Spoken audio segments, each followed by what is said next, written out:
எனக்கு அன்பான தேவஜனமே, இயேசுவின் நாமத்தில் உங்கள் யாவருக்கும் அன்பின் வாழ்த்துக்கள். கிறிஸ்தவமும் புனிதர்களின் பயணமும் என்ற தலைப்பில் அதன் தொடர்ச்சியாக இன்று வில்லியம் ஆல்ட் அவர்களை குறித்து நாம் தியானித்து வருகிறோம். வில்லியம் ஆல்ட் அவர்கள் தனது மிஷனரி பயணத்தை முதலாவது இலங்கையிலே செய்ய வேண்டும் என்று சொல்லி தனது மனைவியோடு சேர்ந்து அவர் கப்பல் பயணத்திலே ஈடுபட்டார். கப்பல் பயணத்தின் போது தன்னுடைய மனைவி வியாதிப்பட்டு அவர் மரித்து போனார்.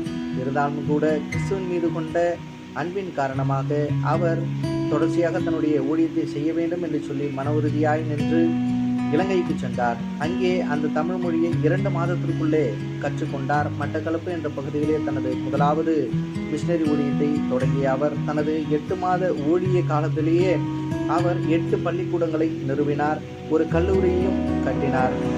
எனக்கு அன்பான தேவஜனமே, இந்த வில்லியம் ஆல்ட் அவர்கள் சுகபோகத்தை இழந்தார், மனைவியையும் இழந்தார். ஆனாலும் தேவனுக்கு நான் உண்மையாய் இருப்பேன் என்று சொல்லி அவர் வாழ்ந்து காட்டினார். அதுபோல பிரியமானவர்களே, நீங்களும் தேவனுக்கு உண்மையாய் வாழ்வீர்களா?